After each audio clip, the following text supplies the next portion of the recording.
Kevin Lamarque, Reuters. It was a fun weekend for Donald Trump.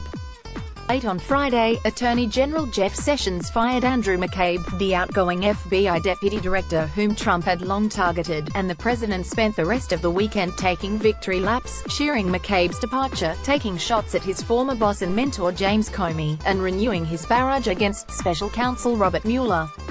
Trump's moods shift quickly, but over the last week or so, a different overarching feel has manifested itself, a meta mood.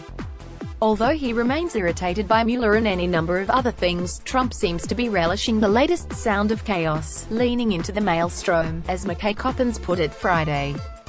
This is rooted, Maggie Haberman reports, in a growing confidence on the president's part. A dozen people close to Mr. Trump or the White House, including current and former aides and longtime friends, described him as newly emboldened to say what he really feels and to ignore the cautions of those around him. Some of Trump's advisors did not have so much fun this weekend. Aides have advised him to avoid attacking Mueller, to avoid tweets that could have bearing on that and other legal cases, to avoid sweeping tariffs, not to agree to a face-to-face meeting with North Korean leader Kim Jong-un, and counseled against any number of other steps. Those aides have seen their advice discarded, and in some cases they themselves have been discarded. Secretary of State Rex Tillerson was fired in humiliating fashion. Trump levied the tariffs knowing it would likely push economic advisor Gary Cohn to resign. Meanwhile, White House Chief of Staff John Kelly no longer has the same sway he once did, and his threats to resign have worn thin, Haberman reports. Trump no longer feels he needs these people. And two of the staffers to whom Trump was closest, Keith Schiller and Hope Hicks, have left or will leave soon. If Trump's cheery meta mood persists, and is rooted in this sort of new confidence, it would represent a genuine turn in the Trump presidency. Although he tried to paper over it with his trademark bluster, Trump was clearly overwhelmed by the job during the first year of his presidency. He made his unhappiness clear in the first, and to date last press conference of his term. He marveled in February 2017, nobody knew healthcare could be so complicated. 2 months later, he complained to Reuters, "I loved my previous life. I had so many things going. This is more work than in my previous life. I thought it would be easier." In the fall, he raged that he didn't get more credit from the press and pundits. The problem with overly exuberant weekends is they tend to impart hangovers. Trump may feel that he has now mastered the presidency, but there's little evidence that he has actually done so, as the very same statements over the weekend illustrate. President delighted in McCabe's firing, calling it a great day for the hard-working men and women of the FBI, a great day for democracy.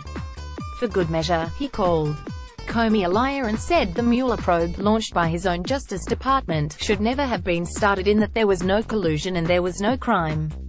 It was based on fraudulent activities.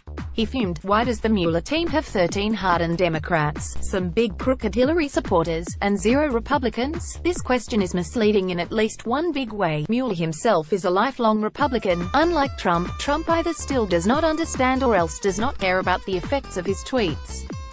In a vacuum, Sessions has the authority to fire McCabe for lack of candor. A forthcoming report from the DOJ's Inspector General reportedly finds he misled investigators, though the report is not yet public.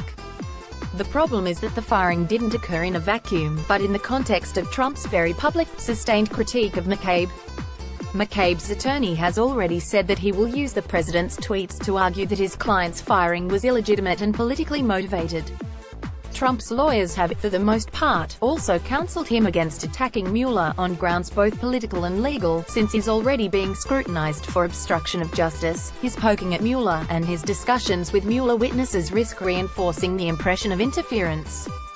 To see how this sort of tweeting backfires, look to Trump's travel ban. Independent of his public statements, both tweets and other comments, the president has broad, though not unlimited, legal authority over immigration.